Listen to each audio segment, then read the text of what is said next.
Hello hi ನಮಸ್ತೆ, welcome back to my channel. ನಮ್ಮನೇಲಿ ಇವತ್ತು ಏನೆಲ್ಲ ಸ್ಪೆಷಲ್ ಅನ್ನೋದು ನಾನು ನಿಮ್ಮ ಜೊತೆ ಶೇರ್ ಮಾಡ್ಕೊತೀನಿ. ಬನ್ನಿ ವಿಡಿಯೋ ಒಳಗಡೆ ಹೋಗೋಣ.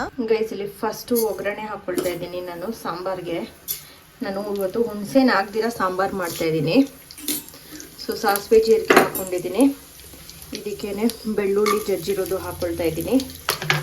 ಹಾಗೆ ಈರುಳ್ಳಿ ಇದೆಲ್ಲ ಒಂಚೂರು ಫ್ರೈ ಆಗಲಿ.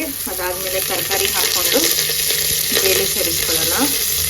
ಸೊ ತರಕಾರಿಯಲ್ಲಿ ನಾನು ಸೀಮೆ ಬದನೆಕಾಯಿ, ಚಿಕ್ಕಡಿಕಾಯಿ ಮತ್ತು ಸಾಂಬಾರು ಕಾಯಿ ಕೂಡ ಸೇರಿಸ್ಕೊಳ್ತೀನಿ. ಸಾಂಬಾರು ಸೌತೆಕಾಯಿ ಆ್ಯಕ್ಚುಲಿ ಇದು ಫ್ರೈ ಆಗ್ತಾ ಇರಲಿ ಅಷ್ಟರಲ್ಲಿ ನಾವು ಸಾಂಬಾರು ಸೌತೆಕಾಯಿ ಕಟ್ ಮಾಡ್ಕೊಳ್ಳೋಣ. ಇವಾಗ ಕಟ್ ಮಾಡಿರೋಂಥ ಸಾಂಬಾರು ಸೌತೆಕಾಯಿ ಸೇರಿಸ್ಕೊಳ್ಳೋಣ. ಇದೆಲ್ಲ ಮಿಕ್ಸ್ ಮಾಡಿಕೊಂಡು ಇದಕ್ಕೊಂಚೂರು ಬೇಕಾದಷ್ಟು ಉಪ್ಪನ್ನ ಸೇರಿಸ್ಕೊಳ್ಳೋಣ. ನೀವೆಲ್ಲ ಸಾಂಬಾರು ಸೌತೆಕಾಯಿಗೆ ಸಿಪ್ಪೆ ಸೋಲ್ ಹಾಕೊಳ್ತೀರಾ ಇಲ್ಲ ಸಿಪ್ಪೆ ಸಮೇತ ಹಾಕ್ತೀರಾ ಅಂತ ಹೇಳಿ. ನಾನು ಆ್ಯಕ್ಚುಲಿ ಯೂಶಲಿ ಸಿಪ್ಪೆ ಸಮೇತನೇ ಹಾಕೋದು. ಈ ಸರಿ ಒಂಚೂರು ಅರ್ಧ ಬಂದ್ಬಿಟ್ಟು ನಾನು ಸಿಪ್ಪೆ ಸುಲಿದು ಹಾಕಿದ್ದೀನಿ, ಅರ್ಧ ಹಾಗೆ ಹಾಕಿದ್ದೀನಿ. ಇವಾಗ ಇದಕ್ಕೆ ಬೇಯಿಸಿರೋಂಥ ಬೇಳೆ ಸೇರಿಸ್ಕೊಳ್ತಾ ಇದ್ದೀನಿ. ಇವಾಗ ಇದಕ್ಕೆ ಬೇಕಾಗಷ್ಟು ಸಾಂಬಾರು ಪುಡಿ ಸೇರಿಸ್ಕೊಳ್ಳೋಣ. ನಾನಿವತ್ತು ಒಂಚೂರು ಖಾರ ಕಡಿಮೆ ಇಟ್ಕೊಂಡೇ ಮಾಡ್ತಾಯಿದ್ದೀನಿ, ಅಷ್ಟು ಸಾಕು. ಇವಾಗ ಇದನ್ನ ಮಿಕ್ಸ್ ಮಾಡಿಬಿಟ್ಟು ಒಂದು ಕುದಿ ಬಂದಮೇಲೆ ಅದು ಚೆನ್ನಾಗಿ ಬೇಯಕ್ಕೆ ಬಿಡೋಣ. ಕಾಯೆಲ್ಲ ಬೇಯೋಕ್ಕೆ ನಾನು ಬೇಳೆ ಬೇಯಿಸ್ಬಿಟ್ಟು ಒಂದು ವಿಸಿಲ್ ಕುಕ್ಕರಲ್ಲಿ ಬರೆಸ್ಬಿಡ್ತೀನಿ. ಆವಾಗ ಈಸಿಯಾಗಿ ಆಗೋಗ್ಬಿಡುತ್ತೆ ಸಾರು. ಪರ್ಫೆಕ್ಟ್. ಉಪ್ಪು ಚೆಕ್ ಮಾಡಿಕೊಂಡು ಇದು ಚೆನ್ನಾಗಿ ಕುದೀಲಿ. ಅದಾದಮೇಲೆ ಇದನ್ನ ಲಿಡ್ ಕ್ಲೋಸ್ ಮಾಡಿ ಇಟ್ಬಿಡ್ತೀನಿ. ಒಂದು ಕಡೆ ಸಾಂಬಾರು ಆಗ್ತಾಯಿದೆ, ಇನ್ನೊಂದು ಕಡೆ ನಾವು ಇಡ್ಲಿ ಉಯ್ದು ಇಟ್ಬಿಡೋಣ. ಸೊ ಬ್ರೇಕ್ಫಾಸ್ಟ್ಗೆ ರೆಡಿ ಆಗೋಗುತ್ತೆ. ಊಟ ತಿನ್ನೋ ಹೊತ್ತಿಗೆ ಅನ್ನ ಇಟ್ಕೊಂಡ್ರೆ ಆಯಿತು. ನೀವೆಲ್ಲ ದೋಸೆ ಇಟ್ಟು ಮನೇಲೇ ಮಾಡ್ಕೋತೀರಾ ಇಲ್ಲ ಹೊರಗಡೆಯಿಂದ ತಗೋತೀರಾ ಅಂತ ಹೇಳಿ. ನಾನು ಯೂಶಲಿ ಮನೇಲೇ ಮಾಡ್ಕೊಳ್ಳೋದು, ವೆರಿ ರೇರ್ ಹೊರಗಡೆಯಿಂದ ತಗೊಳ್ಳೋದು. ಇದೇ ಸೇಮ್ ಬ್ಯಾಟರೇ ದೋಸೆಗೂ ಆಗುತ್ತೆ ಇಡ್ಲಿಗೂ ಆಗುತ್ತೆ. ಒಂದೇ ಸತಿ ನಾನು ರುಬ್ಬಿ ಇಟ್ಕೊಂಡ್ಬಿಡ್ತೀನಿ. ಒಂದು 2-3 ದಿನಕ್ಕೆ ಆಗೋಷ್ಟು. ಒಂದಿನ ದೋಸೆ ಒಂದಿನ ಇಡ್ಲಿ, ಆ ಥರ ಒಂದು ದಿವಸ ಪಡ್ಡು. ಇನ್ನೇನು ಇಡ್ಲಿ ಇದ್ಬಿಟ್ಟು ಇಟ್ಬಿಡೋಣ. ಕಾದಿರೋ ಇಡ್ಲಿ ಪಾತ್ರೆಗೆ ಒಂದೊಂದೇ ಇಟ್ಬಿಟ್ಟು ಬೇಯಿಸೋಣ. ಈ ಕಡೆ ಸಾರು ಆಗೋಷ್ಟರಲ್ಲಿ ಇಡ್ಲಿ ಕೂಡ ರೆಡಿ ಆಗಿರುತ್ತೆ. ಇನ್ನೊಂದು ಕಡೆ ನಾವಿಲ್ಲಿ ಒಂದು ಕುಕ್ಕರ್ಗೆ ಜೀರಿಗೆ ಸಾಸಿವೆ ಎಲ್ಲ ಹಾಕಿ ಒಗ್ಗರಣೆ ಕೊಡ್ತಾ ಇದ್ದೀನಿ. ಇದಕ್ಕೆ ಒಂಚೂರು ಉದ್ದಿನಬೇಳೆ ಕೂಡ ಹಾಕ್ಕೊಳ್ತಾ ಇದ್ದೀನಿ, ಒಂಚೂರು ಚೆನ್ನಾಗಿರುತ್ತೆ ಅಂತ. ಆ್ಯಂಡ್ ಇದು ಕಟ್ ಮಾಡಿರೋಂಥ ಈರುಳ್ಳಿ ಅದನ್ನೆಲ್ಲ ಫ್ರೈ ಮಾಡ್ಕೊಳ್ಳೋಣ. ಇದು ಬಂದು ನೆನೆಸ್ಕೊಳ್ಳೋಕ್ಕೆ ಮಾಡ್ತಾ ಇದ್ದೀನಿ ನಾನು. ಇದು ಚಪಾತಿ ಕೂಡ ಆಗುತ್ತೆ. ಇನ್ ಕೇಸ್ ಮಿಕ್ಕಿದ್ರೆ ರಾತ್ರಿ ಚಪಾತಿ ಮಾಡ್ಕೊಂಡ್ಬಿಡ್ಬೋದು ಇದರಲ್ಲೇ. ಇದೆಲ್ಲ ಚೆನ್ನಾಗಿ ಫ್ರೈ ಆಗಲಿ. ಇದಕ್ಕೆ ನಾನು ನೆನೆಸಿರುವಂಥ ಕಡಲೆಬೇಳೆ ತೊಗೊಂಡಿದ್ದೀನಿ. ಕಡಲೆಬೇಳೆನ ಚೆನ್ನಾಗಿ ನೆನೆಸಿಟ್ಕೊಂಡಿದ್ದೀನಿ. ಆ್ಯಂಡ್ ಇಲ್ಲಿ ನಾನು ಚಿಕ್ಕಡಿಕಾಯಿ ಕಟ್ ಮಾಡಿ ಇಟ್ಕೊಂಡಿದ್ದೀನಿ, ಇದನ್ನು ಸೇರಿಸ್ಕೊಳ್ತೀನಿ. ಇದು ಹಾಕಿ ನಾನು ಮಾಡ್ತೀನಿ. ಇದನ್ನ ತಮಿಳಲ್ಲಿ ಕೂಟ್ ಅಂತ ಕೂಡ ಕರೀತಾರೆ.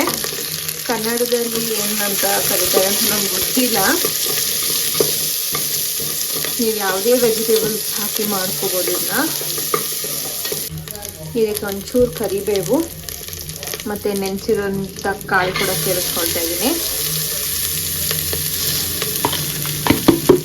ಇವಾಗ ಇದಕ್ಕೆ ಕಟ್ ಮಾಡಿರೋಂಥ ಟೊಮ್ಯಾಟೊ ಕೂಡ ಸೇರಿಸ್ಕೊಂಡು ಚೆನ್ನಾಗಿ ಫ್ರೈ ಮಾಡ್ಕೊಳ್ಳೋಣ. ಇದು ಬಂದು ಸಖತ್ ಈಸಿ. ಇದಕ್ಕೊಂಚೂರು ಉಪ್ಪು.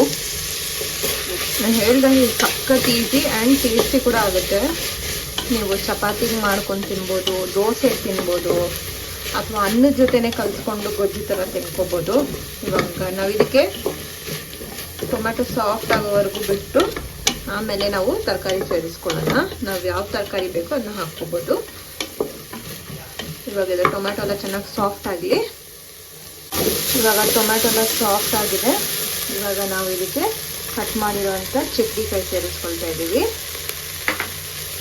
ಇದು ಒಂದು 2 ಮಿನಿಟ್ಸ್ ರೋಸ್ಟ್ ಆಗಲಿ. ಇದರಲ್ಲಿ ನಾವು ಮಸಾಲ ಸೇರಿಸ್ಕೊಳ್ಳೋಣ. ಇದಕ್ಕೆ ನಾವು ಖಾರದ ಪುಡಿ ಹಾಗೂ ಅರಿಶಿನ ಪುಡಿ ಸೇರಿಸ್ಕೊಳ್ಳೋಣ. Very simple masala. ಒಂಚೂರು ಹಿಂಗು ಸೇರಿಸ್ಕೊಳ್ಳೋಣ. ಚೆನ್ನಾಗಿ ಮಿಕ್ಸ್ ಮಾಡಿ ಇದಕ್ಕೆ ಬೇಕಾಗಿರೋಷ್ಟು ನೀರು ಸೇರಿಸ್ಕೊಳ್ಳೋಣ. ಇಲ್ಲಿ ಬೇಳೆ ಬೇಯಬೇಕಲ್ಲ, ಸೊ ಒಂಚೂರು ನೀರು ಜಾಸ್ತಿನೇ ಹಾಕಿದ್ದೀನಿ. ಚೆನ್ನಾಗಿ ಸಾಫ್ಟ್ ಆಗೋವರೆಗೂ ಇದನ್ನ ವಿಸಿಲ್ ಕೂಗಿಸ್ಕೊಡಿ. ಕುಕ್ಕರಲ್ಲಿ ಮಾಡ್ಕೊಳ್ಳಿ ಈಸಿಯಾಗಿ. ನಿಮಗೆ ಬೇಕಂದರೆ ಇದಕ್ಕೆ ಕಾಯಿ ತುರ್ದಿ ಕೂಡ ಹಾಕೋಬೋದು, ಅದು ಟೇಸ್ಟ್ ಬೇರೆ ಥರ ಇರುತ್ತೆ. ಸೊ ನಾನಿಲ್ಲಿ ಕಾಯಿ ರುಬ್ಬಿ ಹಾಕೊಳ್ತಾ ಇಲ್ಲ. ಇದು ಬೆಂದ ಮೇಲೆ ಬೇಕಂದರೆ ನಾವು ಇದಕ್ಕೆ ತೆಂಗಿನ ಹಾಲು ಸೇರಿಸ್ಕೊಳ್ಳೋಣ. ಇಲ್ಲಾಂದರೆ ಇದು ಚೆನ್ನಾಗಿ ಬೆಂದ ಮೇಲೆ ಒಂಚೂರು ಗರಂ ಮಸಾಲ ಹಾಕ್ಕೋಬೋದು.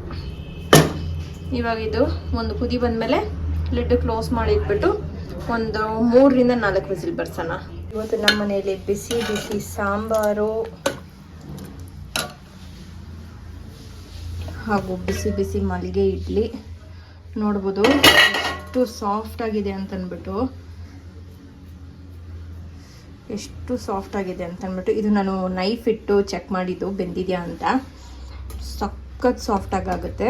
ನಿಮಗೆ ಈ ರೆಸಿಪಿ ಬೇಕಂದರೆ ನನಗೆ ಹೇಳಿ, ನಾನು ದೋಸೆ ಹಿಟ್ಟಿನ ರೆಸಿಪಿ ನಿಮಗೆ ತೋರಿಸ್ತೀನಿ. ಇಲ್ಲಿ ಬಿಸಿ ಬಿಸಿ ಕೂಟು ರೆಡಿ. ನೋಡ್ಬೋದು ನಾವು ಹಾಕಿದ್ದು ನೀರು ಫುಲ್ ಎವಾಪ್ರೇಟ್ ಆಗಿ ಬೇಳೆ ಎಲ್ಲ ಎಷ್ಟು ಚೆನ್ನಾಗಿ ಬೆಂದಿದೆ ಅಂತಂದ್ಬಿಟ್ಟು.